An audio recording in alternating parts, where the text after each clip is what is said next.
and welcome to the second episode of our Moms for Liberty Hamilton County, Tennessee podcast. I'm your host, Tanya, and I'm here with my co-host, Rebecca, and we are here for the kids. We're back. Hope you enjoyed our first episode. If you haven't had a chance to listen, please go back and listen to get caught up. During our first episode, we introduced ourselves and gave a little on the history of our local Moms for Liberty chapter. We finished out the episode by touching on the Prohibited Concepts Law in Tennessee, which is Tennessee Code Annotated 49.6.1019. Today we are going to talk about this law in detail.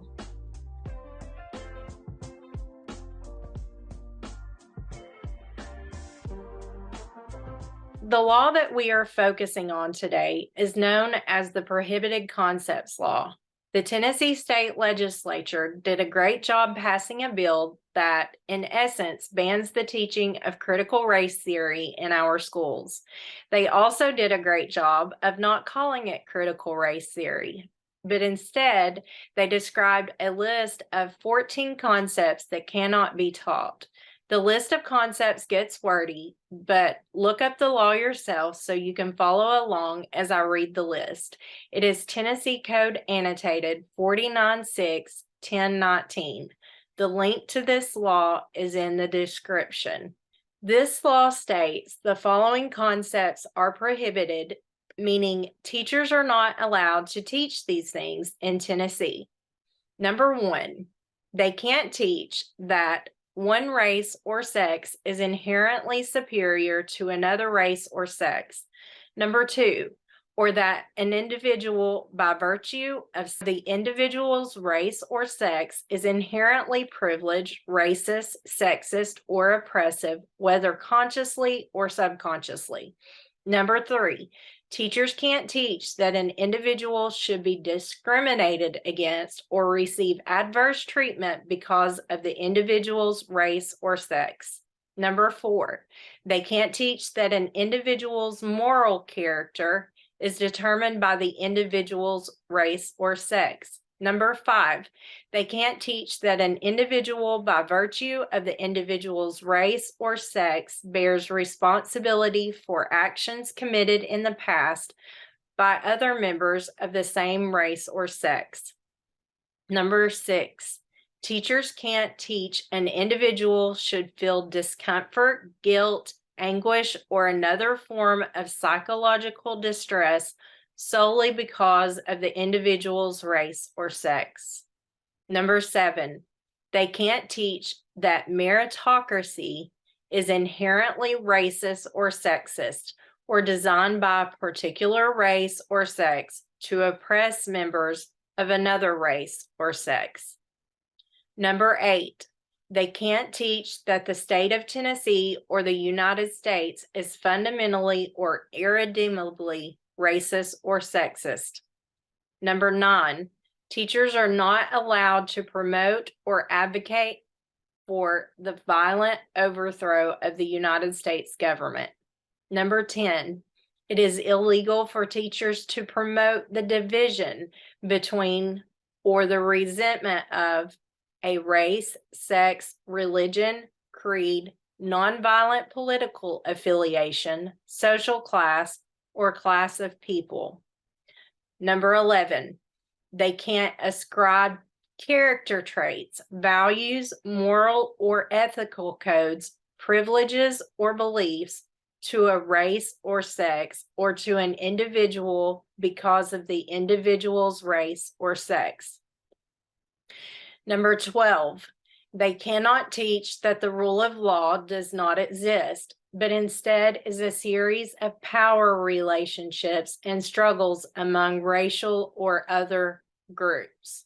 Number 13, they must teach that all Americans are created equal and are endowed by their Creator with certain unalienable rights, including life, liberty, and the pursuit of happiness.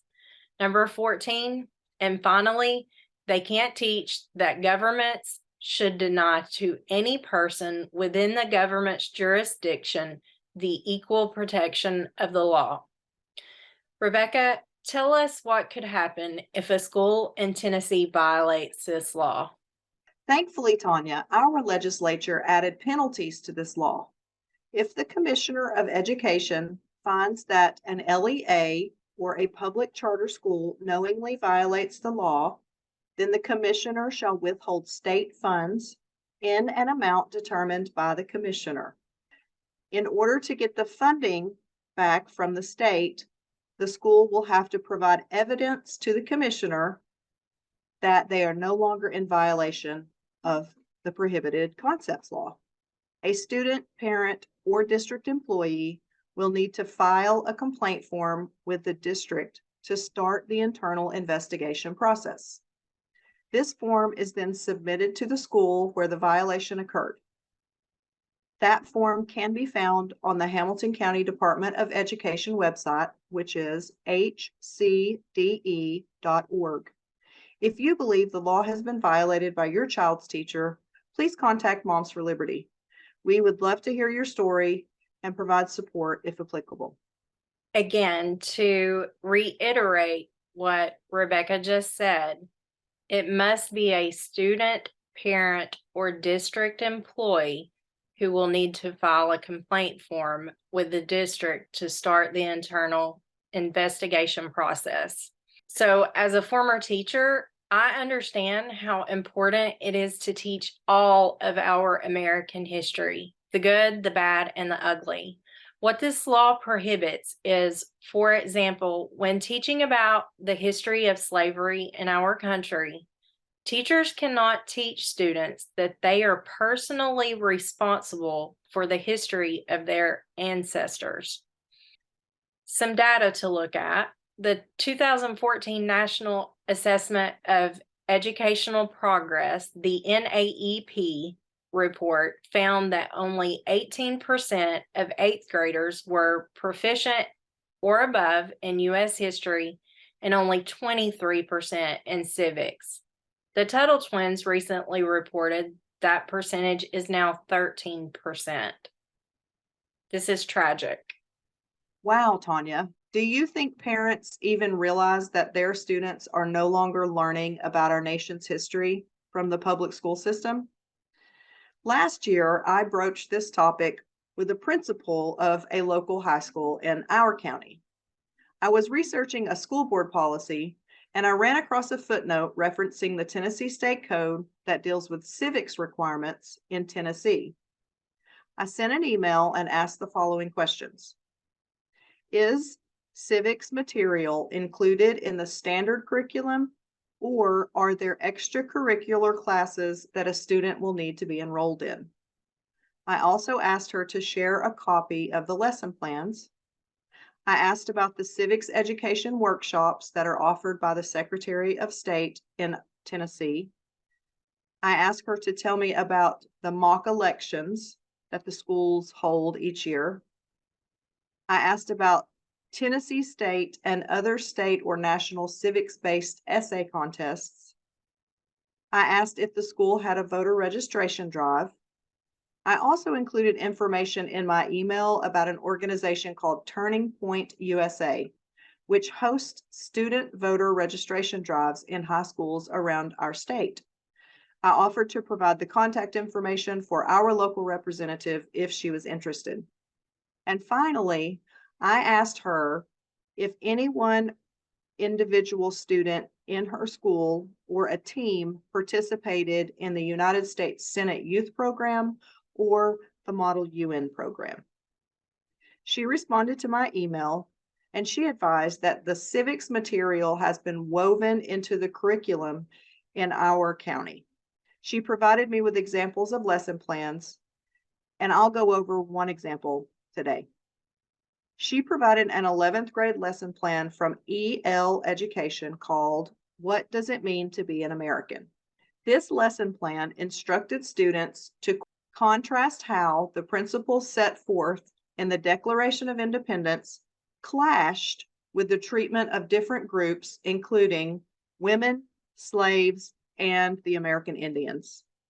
She also advised the schools have mock elections every election year and confirmed that our county schools have a voter registration drive every fall, and their contact person is affiliated with the League of Women's Voters. If you aren't familiar with the League of Women's Voters, we encourage you to go check it out. Read some articles from their website. Check out who's on their board. One article that we found prominently displayed on their main landing page is called Standing Up for Reproductive Rights, and it gives details of how they supported a group in Mississippi who filed a lawsuit challenging the 15-week abortion ban that was passed by the Mississippi state legislature. Rebecca, I think it would be a great idea for Hamilton County to revisit the idea of Turning Point USA helping with voter registration drives in our schools. It would be good to have more than one resource to ensure that all students feel represented within the public school system. In our next episode, we will focus on specific examples from the EL education curriculum that Hamilton County currently uses.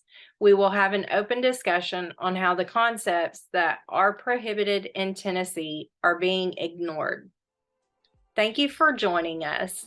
Please go to Rumble and find M4L Hamilton TN, click follow and turn on notifications, as well as on YouTube at Moms for Liberty Chattanooga.